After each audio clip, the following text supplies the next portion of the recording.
फिर से एक बार में, क्लोरीन का disproportionate reaction, chlorine bromine iodine का, वेरी इंपॉर्टेंट, याद रखना है आपको। Disproportionate reaction,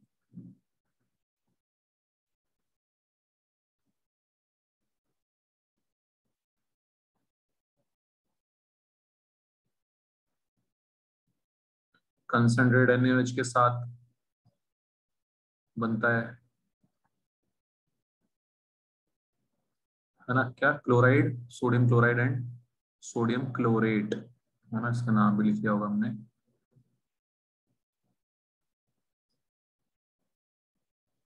sodium chloride and sodium chlorate, तो ये याद करना है आपको। फिर डाइल्यूट NaOH,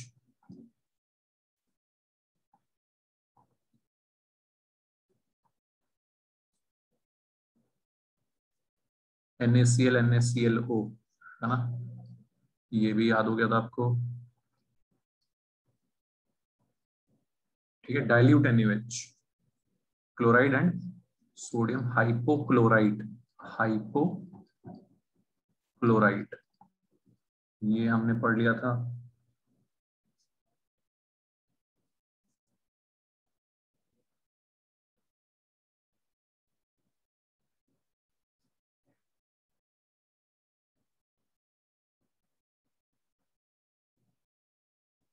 एंड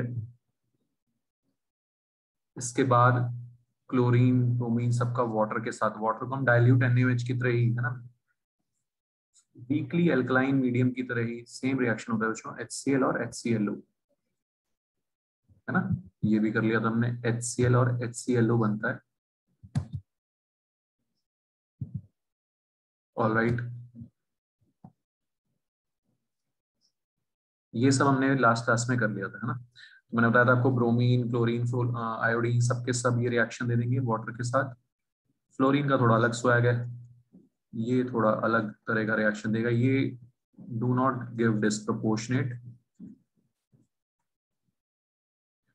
क्योंकि फ्लोरीन को ऑक्सीडाइज करना मुश्किल ही नहीं, नामुमकिन है।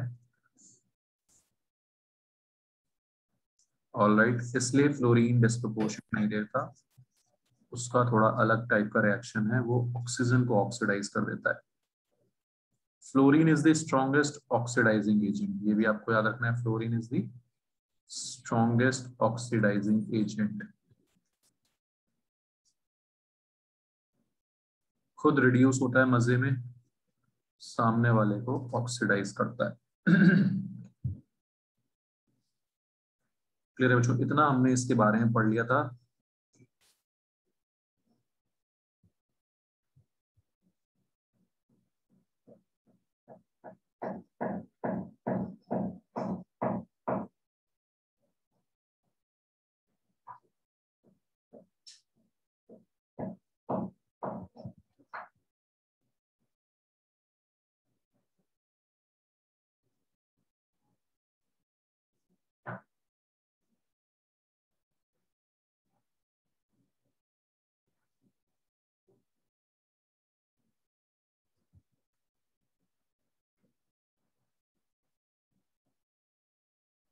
मूविंग फॉरवर्ड, एक इसमें जो सबसे ज्यादा क्वेश्चन पूछा थे इंटर हेलोजन कंपाउंड्स पे, inter halogen compounds, halogen halogen के आपस में कंपाउंड्स बनते हैं बहुत सारे, ICl3,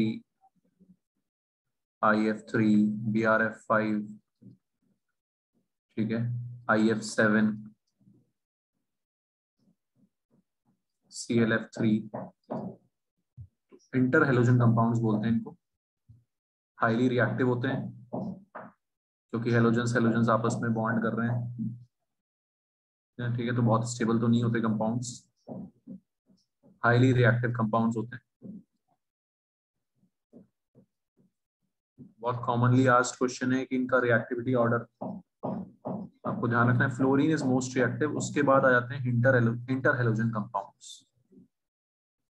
फ्लोरीन हमारा मोस्ट रिएक्टिव है, ठीक है, फ्लोरीन इज मोस्ट रिएक्टिव, उसके बाद आ जाते हैं हमारे इंटर हेलोजन कंपाउंड्स। क्लियर है बच्चों? उसके बाद फिर वही नॉर्मल ऑर्डर है, फ्लोरीन क्लोरीन ब्रोमीन आयोडीन, ये होता है रिएक्टिविटी ऑर्डर। बस बीच में हमारे इंटर हेलोजन कंपाउंड्स आ गए।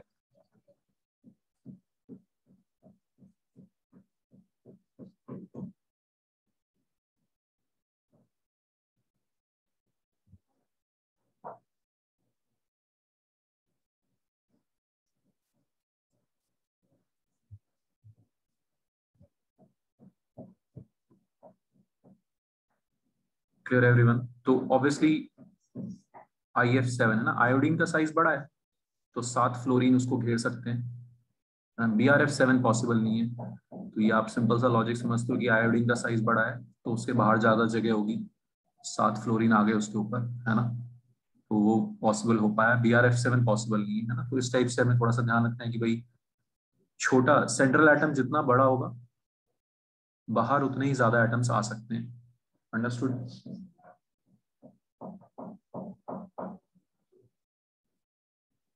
उसके अलावा जो कुछ रिएक्शंस जो लिखी हुई है एनसीईआरटी में कि किस कंडीशन में क्या बनाते हैं, इस पे भी कई बार पूछ लेते हैं क्वेश्चन। जैसे 473 केल्विन पे जब हम इक्वल वॉल्यूम लेते हैं, दोनों का बराबर बराबर वॉल्यूम, जैसा एनसीईआरटी में लिखा हुआ है, तो ये बनता है ClF, सिंगल सिंगल, एक Cl एक F।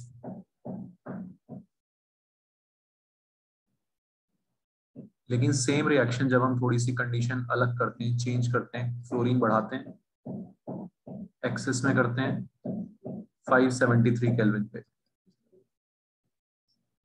तो बन जाता है ClF3। क्या बन जाता है? ClF3। ठीक है, तो कंडीशन हमें याद रखनी पड़ेगी, किस कंडीशन में क्या बन रहा है। Understood everyone?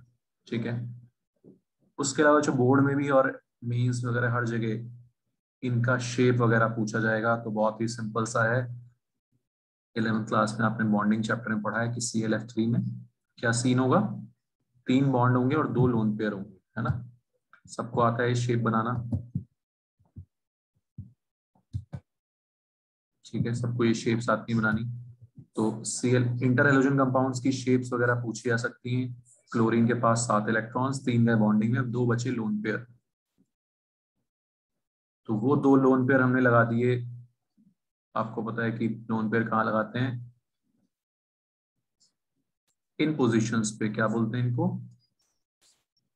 इक्वेटोरियल पोजीशंस, है ना, क्या बोलते हैं इसको? Equatorial positions. और 2 फ्लोरीन ऊपर नीचे। इस शेप का नाम होता है बेंट टी शेप। क्या नाम होता है इसका? Bent T shape. क्लोरीन का हाइब्रिडाइजेशन क्या होता है यहाँ पे? sp3d। किसी को भी डाउट है इसमें निकालने में तो बता दो, मैं बता दूंगा। ठीक है, हाइब्रिडाइजेशन निकलता है सबको?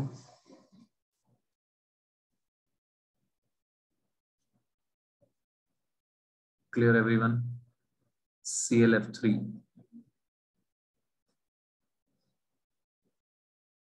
Bent T shape, sp3d hybridization, है ना। कैसा है? सिंपल हिसाब किताब लगाते हैं कि भाई क्लोरीन के पास 7 इलेक्ट्रॉन्स, 3 गए बॉन्डिंग में, बचे 4, 4 का मतलब 2 लोन पेयर। तो कितनी भीड़ भाड़ है क्लोरीन के पास? 3 बॉन्ड और 2 lone pair, 3+2 crowding number, steric number. 3 bond pair, 2 lone pair, 5, 5 का मतलब sp3d हाइब्रिडाइजेशन। एक S 3P और एक D मिलके हो गए 5, एक S 3P और एक D। इस तरह से हाइब्रिडाइजेशन और ये शेप। तो इस तरह से क्वेश्चन बन सकता है भाई, क्लोरीन फ्लोरीन को हमने इक्वल वॉल्यूम में रिएक्ट कराया 473 केल्विन में ना, जो एनसीईआरटी में लिखा हुआ, थोड़ा ध्यान रखना है। एक्सेस में लिया फ्लोरीन को तो ClF3 बन गया। उसकी शेप बताओ क्या होगी, इस टाइप से कुछ भी क्वेश्चन बन सकता है यहाँ पे।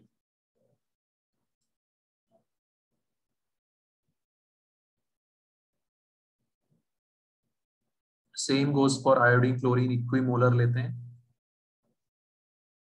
तो ICl, और एक्सेस में रखते हैं क्लोरीन को ICl3। सेम शेप होगी ICl3 की जैसी ClF3 की है। आयोडीन सेंटर में आ जाएगा, क्लोरीन उसको 3 घेर के खड़े हो जाएंगे।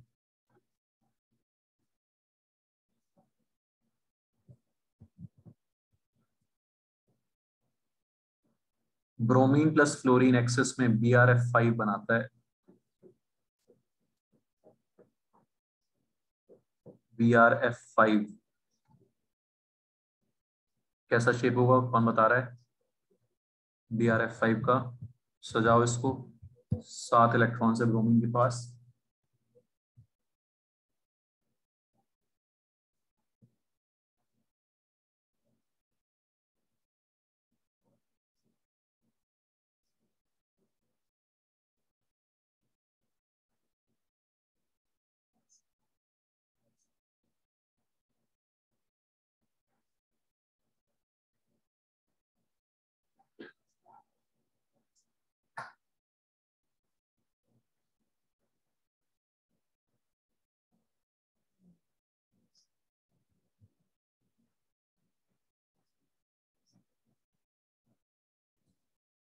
ठीक है, तो क्या होगा, जो BrF5 ब्रोमीन के पास 7 इलेक्ट्रॉन्स, 5 गए बॉन्डिंग में, 2 बचे, मतलब एक लोन पेयर। तो ब्रोमीन के पास 5 बॉन्ड और एक loan pair, 5 bonds and 1 lone pair.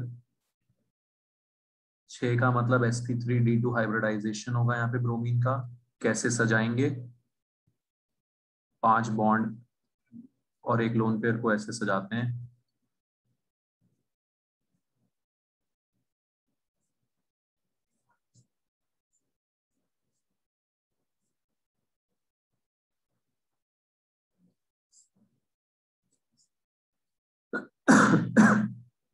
Square जैसा बन गया ये, 4 और एक साइड लोन पेयर। क्या बोलते हैं इस शेप को? स्क्वायर पिरामिडल, एक साइड पिरामिड है, we call it square pyramidal shape. याद रखना है हमें, BrF5 का shape square pyramidal. sp3d2 hybridisation है यहाँ पे।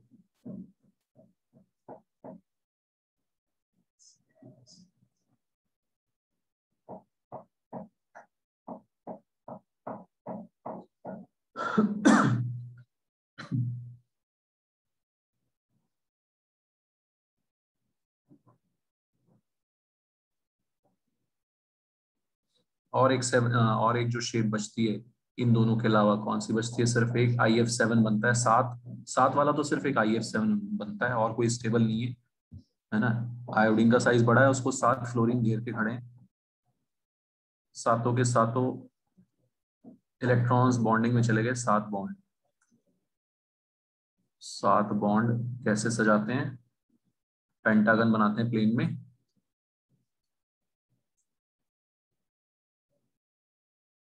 पेंटागन, एक बॉन्ड ऊपर एक बॉन्ड नीचे, पेंटागन के पेंटागोनल बायपिरामिडल है ना। क्या बोलते हैं शेप को? Pentagonal bipyramidal.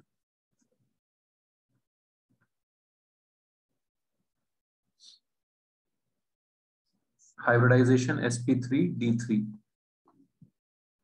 7 7 मतलब sp3d3।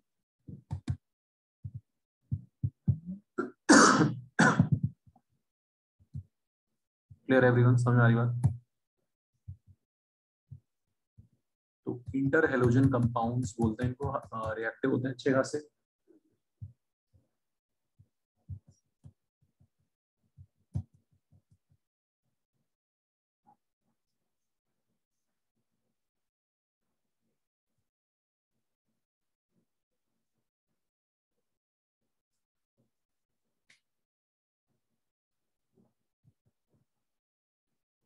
क्लियर है बच्चों सबको ये? ठीक है।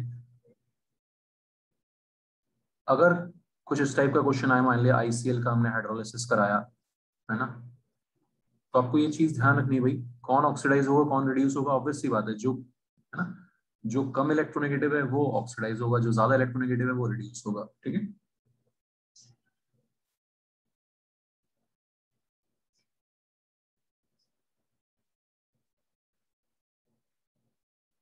क्लियर है? तो बताओ इसका क्या क्या बनेगा। HCl बनेगा एक तो, वो डिस्प्रोपोर्शनेट रिएक्शन है ना। Cl का हो गया रिडक्शन,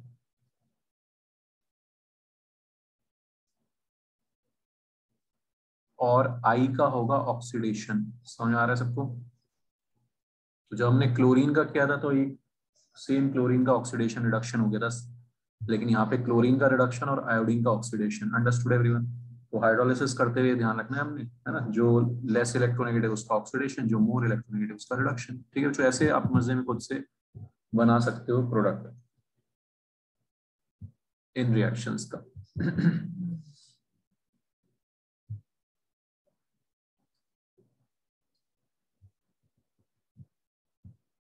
तो ये हो गई हमारी कहानी किसकी, इंटर कंपाउंड्स की।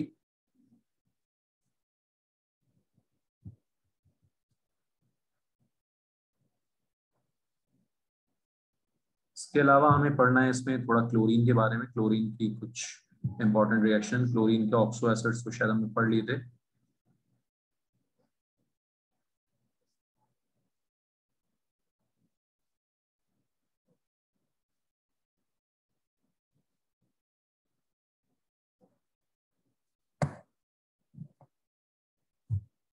क्लोरीन का प्रिपरेशन,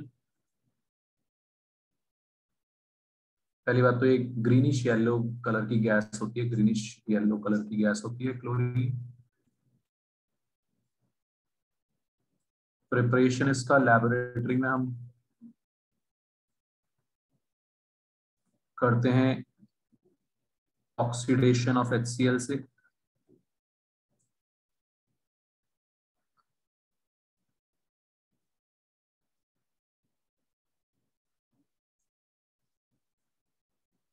ठीक है, ये सब रेडॉक्स में पढ़ते हैं रिएक्शंस।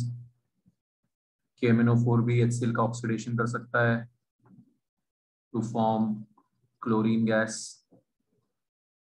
समझ में आ रही हो तो ठीक है।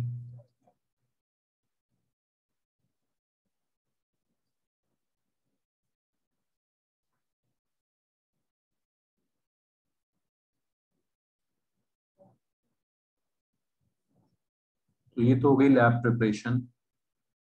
रेडॉक्स रिएक्शन है, KMnO4 ऑक्सीडाइज कर रहा है, MnO2 ऑक्सीडाइज कर रहा है HCl को। समझते हो सब रेडॉक्स थोड़ा थोड़ा, है ना, Cl का ऑक्सीडेशन।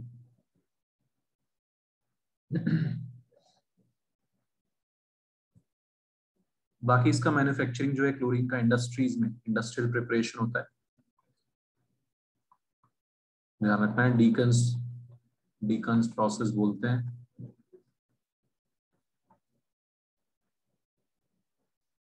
HCl के ऑक्सीडेशन करते हैं कैटलिस्ट CuCl2 की प्रेजेंस में, CuCl2 की प्रेजेंस में।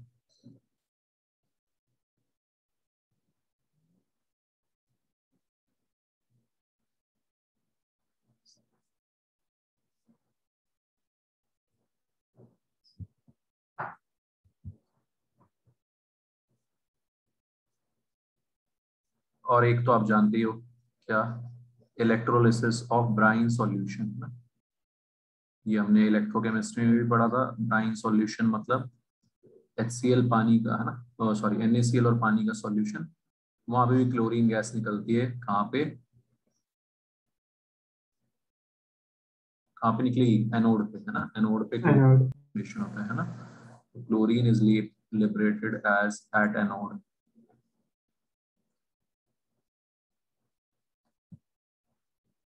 क्लियर है जो सब कुछ में हमारी बात की, ठीक है। क्लोरीन,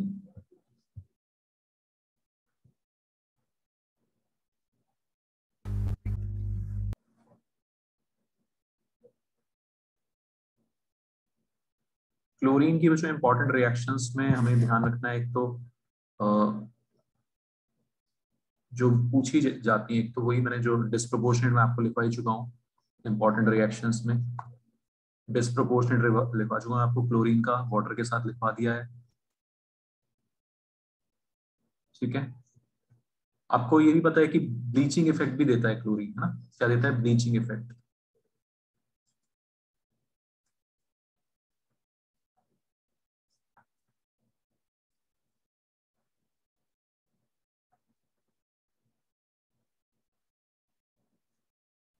ब्लीचिंग इफेक्ट फिर से वही, क्लोरीन को जब हम पानी में डिसॉल्व करते हैं तो HCl और HClO पढ़ा ही आपने। HClO कई बार अनस्टेबल होता है, HClO इज अनस्टेबल, वो ऑक्सीजन रिलीज करता है ना, नेसेंट ऑक्सीजन रिलीज करता है। समझ आ रहा है उसको, ठीक है, नेसेंट ऑक्सीजन रिलीज करता है और ये सामने वाले को क्या करता है, ऑक्सीडाइज।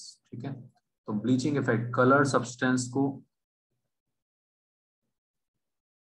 है ना स्टेन्स वगैरह रिमूव करने में क्लोरीन आपको बताइए यूज करते हैं। क्लोरीन सॉरी कलर्ड सब्सटेंस को ऑक्सीडाइज कर देते हैं इस नेसेंट ऑक्सीजन को और वो कलरलेस में कन्वर्ट हो जाता है।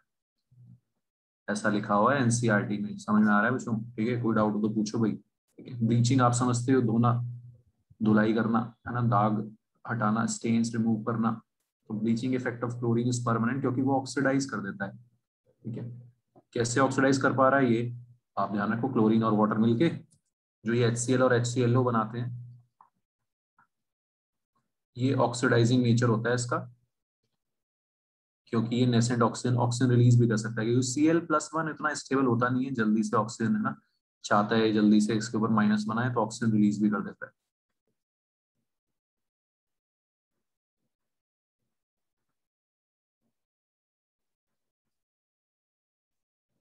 समझ में आ रही बात बच्चों? ठीक है, आपको याद होगा ऑर्गेनिक में हमने पढ़ा था आयोडीन NaOH। क्या था आयोडीन NaOH, याद है किसी को?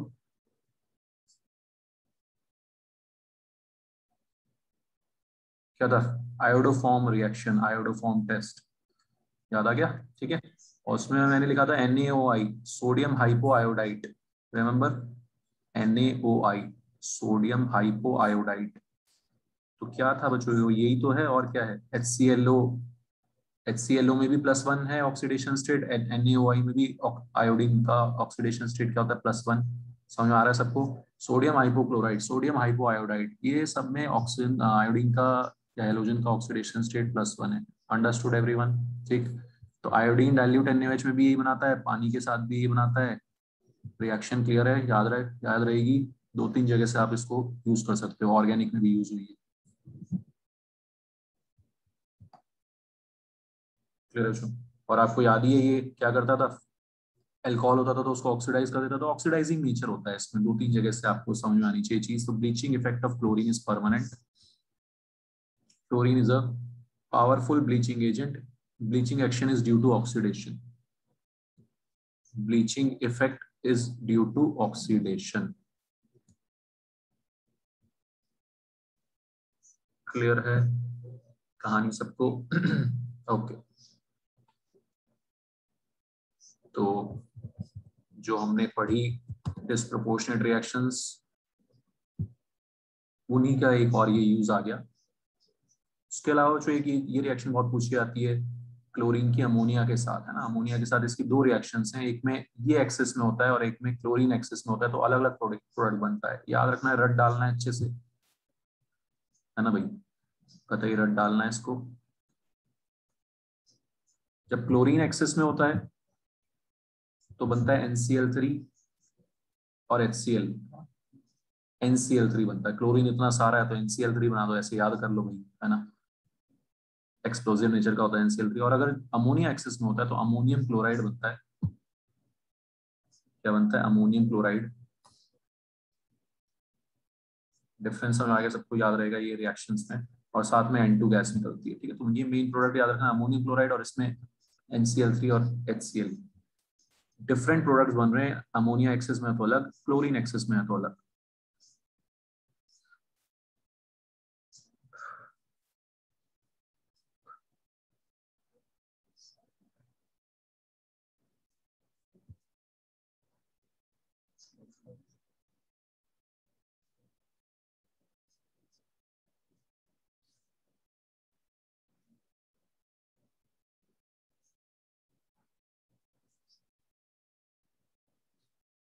ठीक है, तो इंटर हेलोजन कंपाउंड्स, ये सब रिएक्शंस हमें ध्यान रखनी है, यहाँ पे याद रखनी है।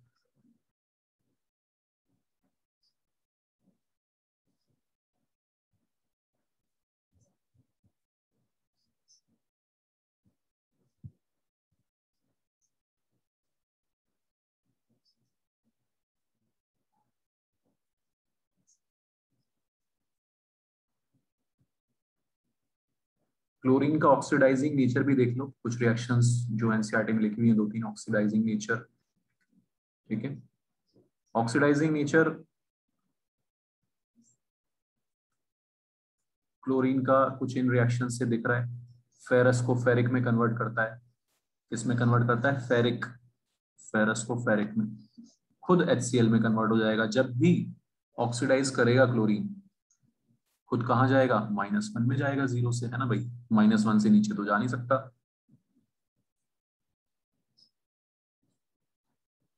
-1 से नीचे तो जा नहीं सकता, तो आयरन को ऑक्सीडाइज कर रहा है, +2 से +3 में खुद रिड्यूस हो रहा है। ठीक है, फेरस को फेरिक में कन्वर्ट करता है, सल्फाइड को सल्फेट में। SO3 - 2 को बोलते हैं बच्चों सल्फाइड। थोड़ा सा है ना इनऑर्गेनिक है, मैं समझता हूँ बोरिंग होती है, बट क्या करें, गंदा है पर धंधा है ये, है ना, याद करना है हमने। सल्फाइड को सल्फेट में, सल्फाइड टू सल्फेट, याद रखो सल्फाइड क्या होते हैं, सल्फेट क्या होते हैं। क्लोरीन ऑक्सीडाइज कर रहा है यहाँ पे, खुद रिड्यूस हो रहा है। SO2 को सल्फेट में कन्वर्ट कर देगा, SO2 को किसमें, सल्फेट में।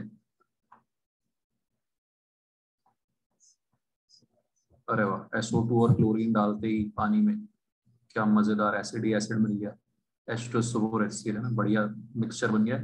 SO2 भी एसिडिक ऑक्साइड है ना, क्लोरीन भी पानी में डालते ही एसिड एसिड बन गए। क्लियर है उसमें, ये 4 रिएक्शंस लिखी हुई हैं एनसीईआरटी में।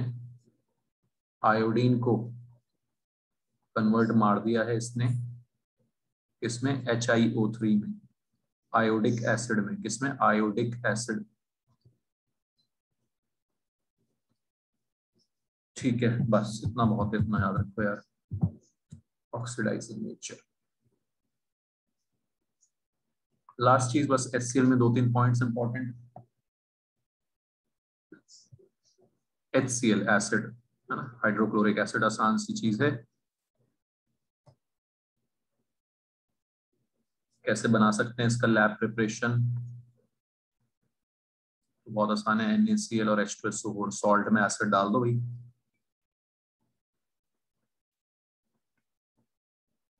ठीक है, नॉट वेरी इंपॉर्टेंट।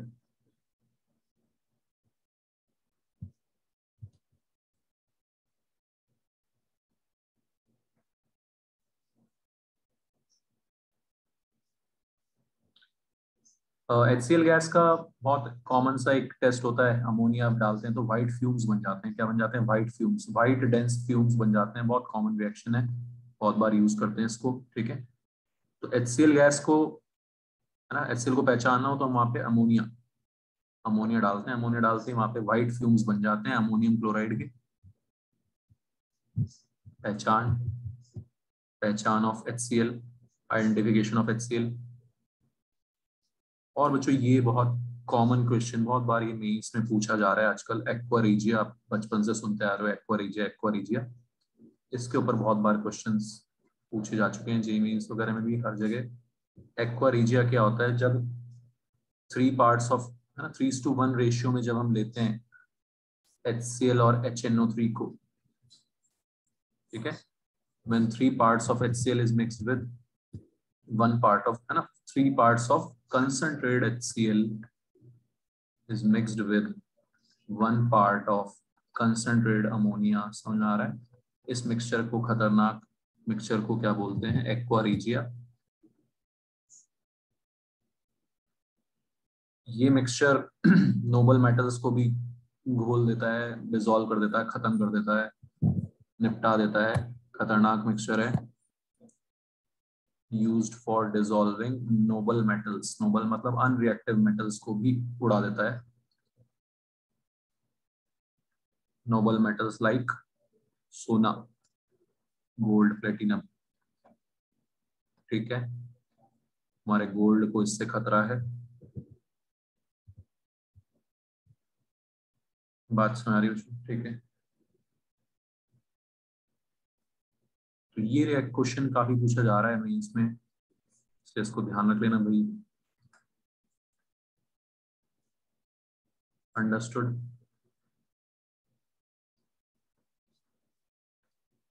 ये कॉम्प्लेक्स बना दिया इन्होंने।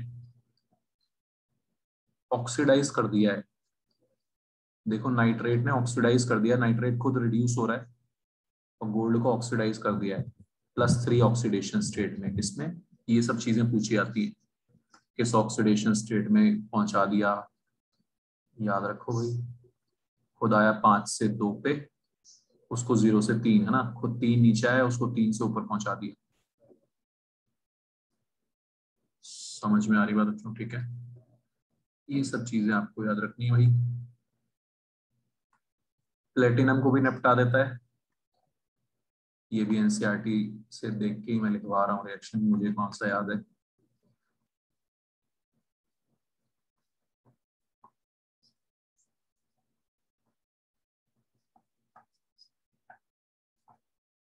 ऑल राइट, समझ में आ रही बात बच्चों? ठीक है, तो पीटी को +4 ऑक्सीडेशन स्टेट में पहुंचा दिया, किसने पहुंचा दिया? प्लेटिनम को 0 से +4 में पहुंचा दिया है। गोल्ड प्लेटिनम को निपटाने का काम करता है ये हमारा एक्वा रिजिया। क्लियर है बच्चों? ये सब आपको याद रखना है भाई।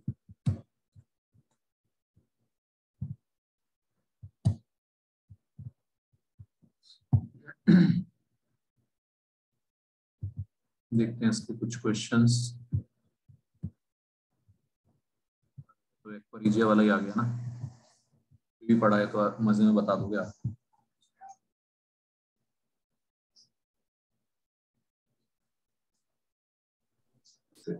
नो है ना? ठीक है, फिर तो ये भी पढ़ा है हमने, एनसीईआरटी से आ रही हैं ये सब चीजें यार, है ना? आपको याद करना है सब चीजें एनसीईआरटी से, एक एक पॉइंट। एनओ आ जाएगा इसका answer, aqua regia use for dissolving noble. तो ये सब लाइंस आजकल जेईई मेंस में आ रहा है, एनसीईआरटी से छोटी छोटी उठ के आ जाती हैं। Same goes for NEET, NEET में भी ये कहानी है। एक ये रिएक्शन अभी हमने डिस्कस की थी, क्लोरीन का एक्सेस। क्लोरीन एक्सेस में होता है तो क्या बनता है?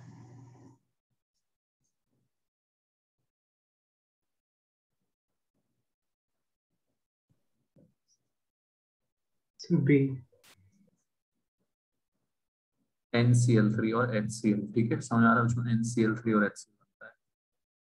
मतलब ये सब कॉमन रिएक्शंस है, बार बार आता है इनसे क्वेश्चन। पहले आप पुराने पेपर्स उठा के देखो, वहां पे भी मिलेगा, इनमें भी है।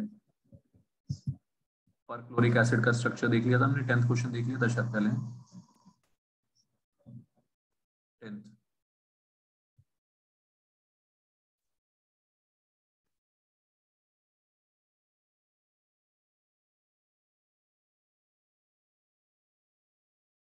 पर क्लोरिक क्या होता है जो HClO4, कितने आएंगे सी डबल बॉन्ड वो? 3 3 आ जाएंगे और एक OH।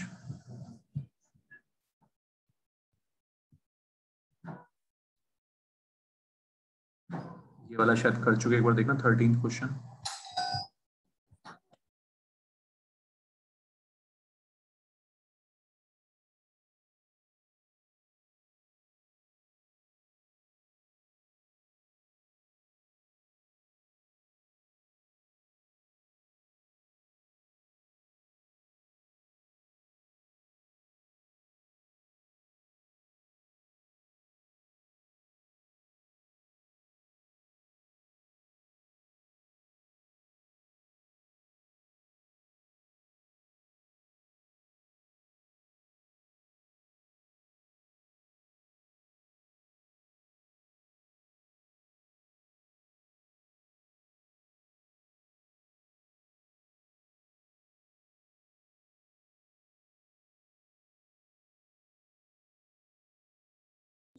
हाँ, जो ये तो समझ आ गया ना सबको? ये पहले भी कर चुके। NaCl और क्या बनता है? NaClO3। ठीक है, NaClO3। ये हो चुका ना क्वेश्चन पहले या नहीं हुआ? यस हुआ है। अच्छा अच्छा, ठीक है। बॉन्ड ऑर्डर सबको समझ आ गया था। ClO3 माइनस में कितना आया था शायद 5/3।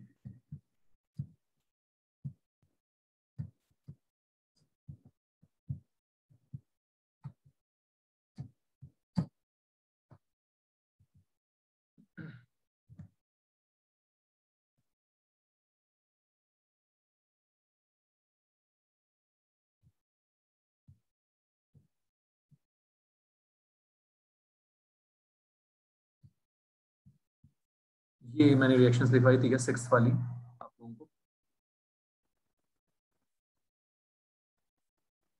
हाइड्रोजन की फ्लोरीन क्लोरीन ब्रोमीन आयोडीन के साथ देखी थी क्या हमने?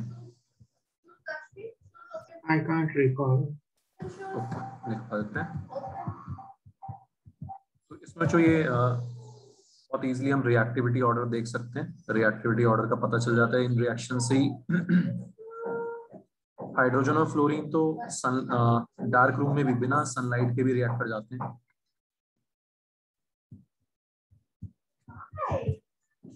हाइड्रोजन क्लोरीन के केस में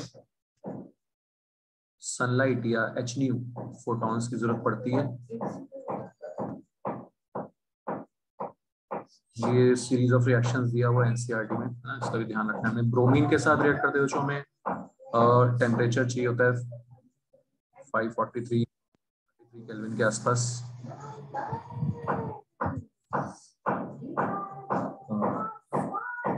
ठीक है। और आयोडीन के साथ टेम्परेचर के साथ साथ कैटलिस्ट भी चाहिए होता है, प्लेटिनम वगैरह। समझ आ रहा है सबको? ठीक है।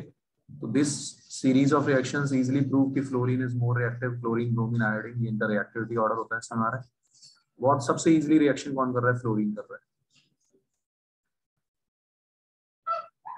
ये सब कुछ जनरल सी बातें हैं जो आप अच्छे से रट लोगे, याद रखोगे तो बहुत इजीली आप क्वेश्चंस इसके कर पाओगे। ठीक है। तो obviously which requires a catalyst, least reactive, which is iodine. Understood everyone?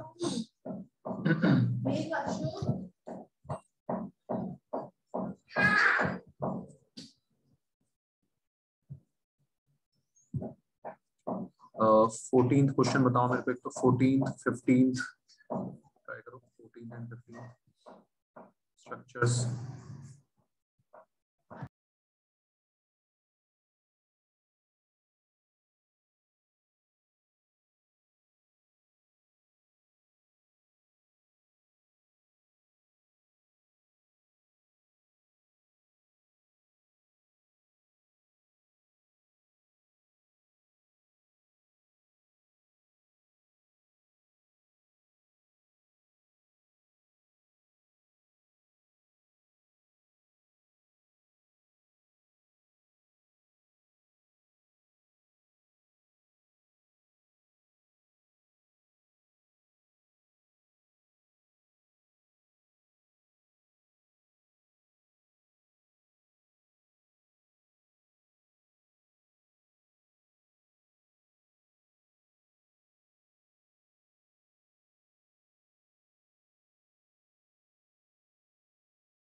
हाँ जी, कौन बता रहा है इसका आंसर?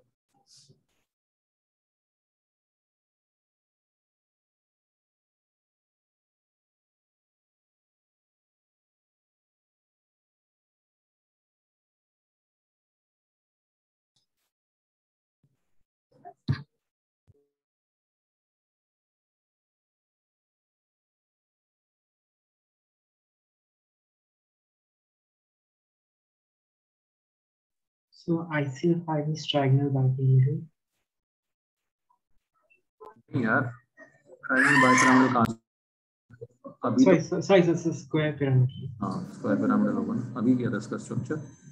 और ICL4 माइनस में क्या होगा? ICL4 So एक Cl को हम उससे replace कर दें, so it will become like a pyramid. नहीं नहीं नहीं, ऐसा नहीं ना। ये आपने 11th में किया नहीं ठीक से ना। मैं एक बार जो तरीका बता रहा हूँ उसको ध्यान से सुन लो। ICL5 में तो यार 5 बॉन्ड और एक लोन पेयर, ठीक है। तो 6 होता है जब भी, तो 6 को हम कैसे सजाते हैं?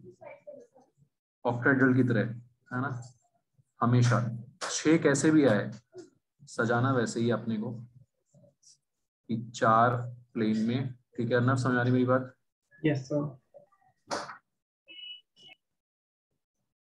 और इसमें आ गया हमारा एक लोन पेयर, तो बन गया हमारा स्क्वायर पिरामिडल। ठीक है बच्चों, सब लोग ठीक है?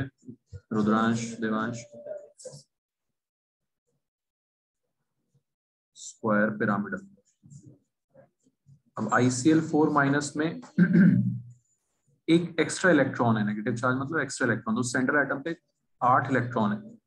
इसका और HCF4 का बिल्कुल सेम स्ट्रक्चर आएगा बच्चों। 18 ग्रुप में हम HCF4 का स्ट्रक्चर बनाएंगे, यहाँ पे ICl4 माइनस। आयोडीन क्या हो गया, एक इलेक्ट्रॉन एक्स्ट्रा आने से जिनॉन बन गया। वो क्या बन गया, जिनॉन। समझ आ रहा है? तो 4 बॉन्ड आयोडीन के पास क्या है, 4 बॉन्ड है, 4 बॉन्ड पेयर। 4 बॉन्ड के बाद कितने इलेक्ट्रॉन बचे ना, 8 में से 4, 4 का मतलब 2 लोन पेयर। समझ आया? ये भी नंबर 6 का ही खेल है। टोटल 6 आ गए। इनको भी हम ऐसे ही सजाते हैं, 4 प्लेन में और 2 लोन पेयर ऊपर नीचे, and shape becomes square planar. इस शेप को बोलते हैं बच्चों स्क्वायर प्लेनर। समझ में आया सबको?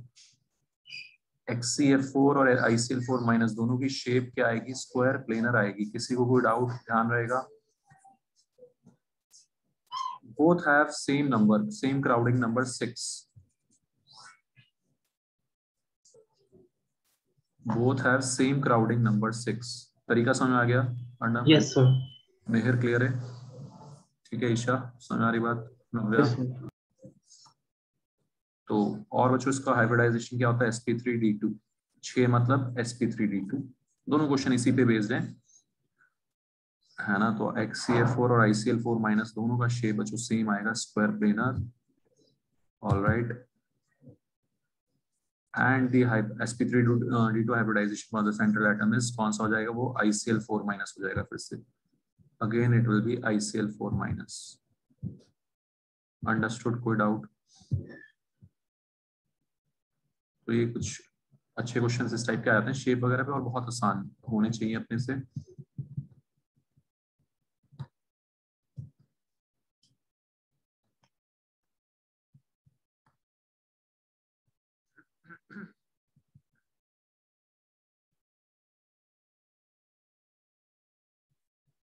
ठीक है,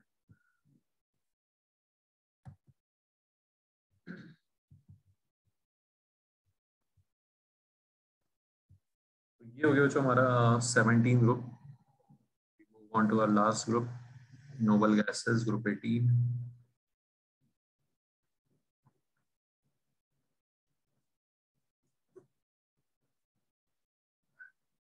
हीलियम, नियॉन, आर्गन,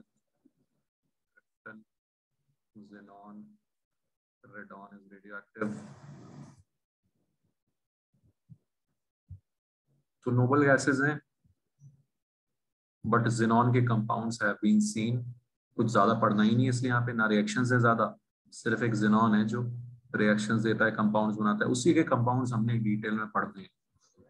समझ में आ रही बात? उसी के कंपाउंड्स हमने डिटेल में पढ़ने हैं। ठीक है, तो इससे डायरेक्ट क्वेश्चंस आते हैं स्ट्रक्चर बेस्ड, उसकी रिएक्शंस पे xenon की।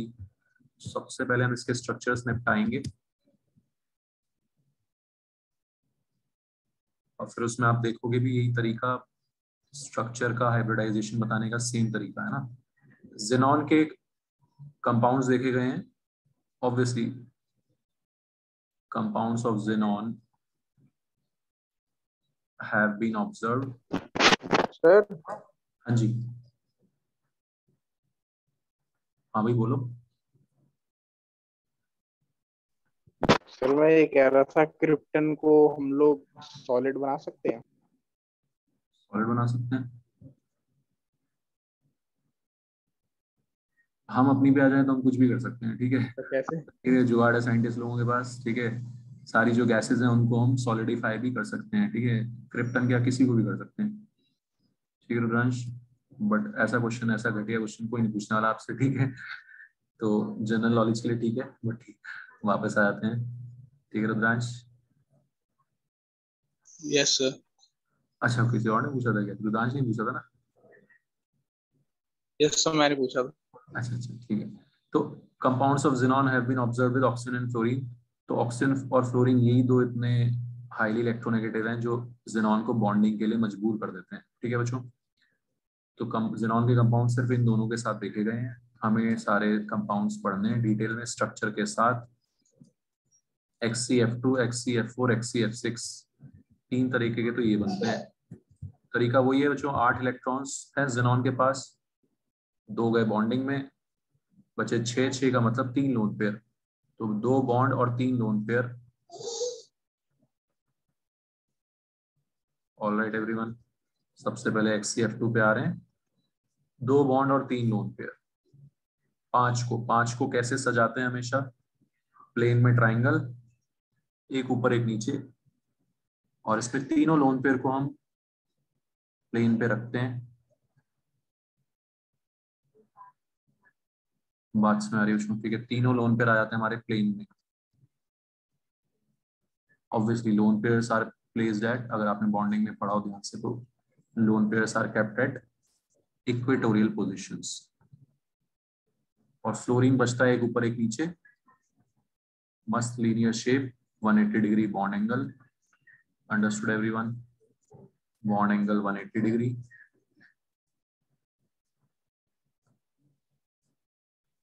Any doubt?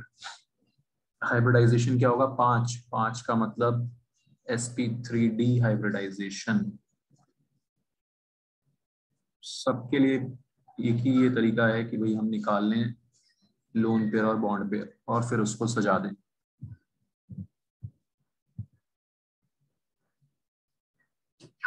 पांच को ऐसे सजाते हैं। XCF4 अभी बताया मैंने आपको, 8 इलेक्ट्रॉन्स, 8 में से 4 गए बॉन्डिंग में, 4 bond, 4 single bond. Understood? 4 electron बचे, मतलब 2 लोन पेयर। 6 को कैसे सजाते हैं? प्लेन में स्क्वायर, एक ऊपर एक नीचे। 5 को कैसे सजाते हैं? प्लेन में ट्राइंगल, एक ऊपर एक नीचे।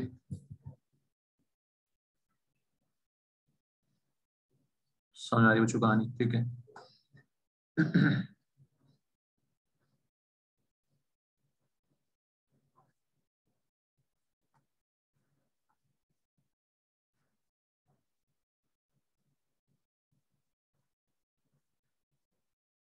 Square planar shape, bond angle 90 degree का भी है, 180 का भी है, और टोटल 6 है, 4 और 2 6, sp3d2 हाइब्रिडाइजेशन।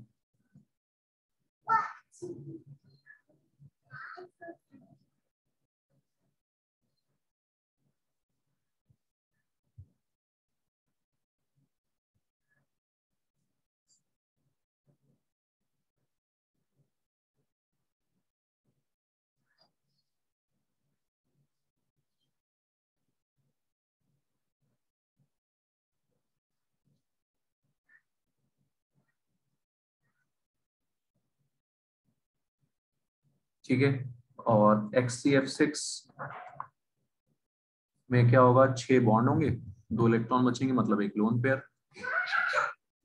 6 बॉन्ड और एक लोन पेयर, 6 और 1 7, हाइब्रिडाइजेशन हो जाएगा sp3d3 हाइब्रिडाइजेशन। ये जो शेप बनती है यहाँ पे, इसको डिस्टॉर्टेड ऑक्टाहेड्रल बोलते हैं। डिस्टॉर्टेड किस लिए? क्योंकि 4 फ्लोरीन के साथ साथ एक लोन पेयर भी रखा होता है प्लेन में, जो थोड़ा सा डिस्टॉर्ट कर देता है ऑक्टाहेड्रल को।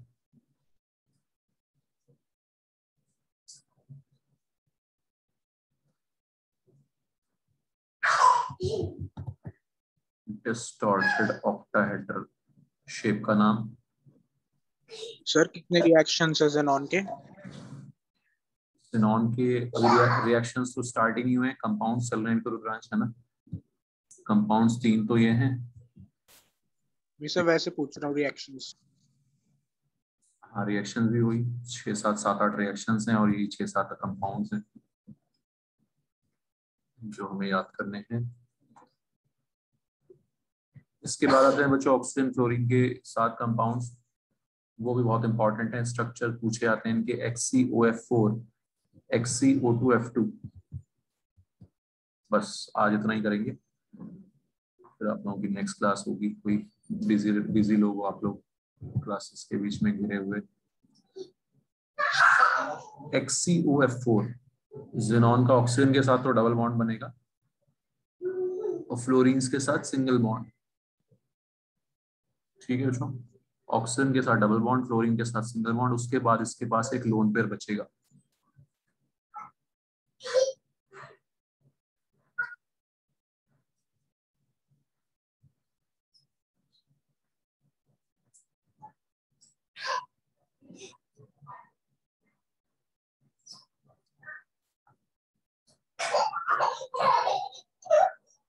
XCOF4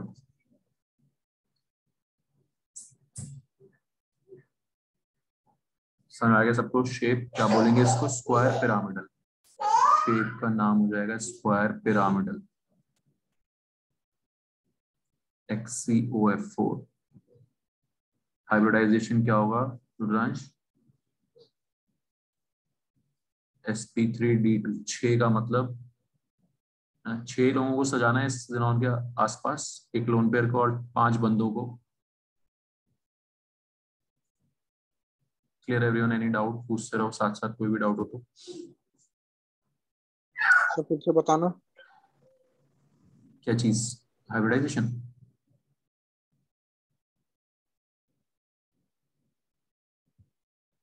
क्या चीज रुद्रांश? Hybridisation sp3d2। ज़ेनॉन के बाहर कितने लोग हैं, कितने लोगों को सजाना है? एक तो लोन पेयर को सजाना है और 5 एटम्स को। क्राउडिंग नंबर इसमें भी 6 ही है। Okay sir. ठीक है, 6। डबल बॉन्ड को हम एक ही है ना, एक ही काउंट करते हैं। Sigma bond pair plus lone pair देखते हैं बेसिकली यहाँ पे जो हम बॉन्ड्स देख रहे हैं। XCO2F2 2 डबल बॉन्ड ऑक्सीजन के साथ, 2 सिंगल बॉन्ड फ्लोरीन के साथ। इस सब के बाद एक लोन पेयर भी बचेगा क्योंकि एथेनॉल के पास 8 इलेक्ट्रॉन्स होते हैं। बहुत इंपॉर्टेंट स्ट्रक्चर है, इसमें ऐसे ही सजाना है और कोई तरीका नहीं है। रूल है ये कि फ्लोरीन जो मोर इलेक्ट्रोनेगेटिव होता है उसको एक्सियल पोजीशंस पे रखते हैं। मोर इलेक्ट्रोनेगेटिव को कहाँ रखते हैं? एक्सियल पोजीशंस पे, ऊपर नीचे, है ना। केमिकल बॉन्डिंग में ये सब हम पढ़ते हैं 11th क्लास में।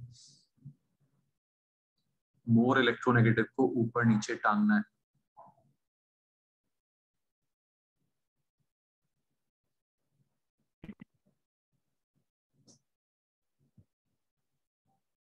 Clear everyone? स्ट्रक्चर ये सबको समझ आ गया? Yes sir. इसको क्या बोलते हैं? सीसॉ शेप, है ना। कौन सी शेप बोलते हैं जो इसको? Seesaw. And sp3d hybridization, sp3d hybridisation.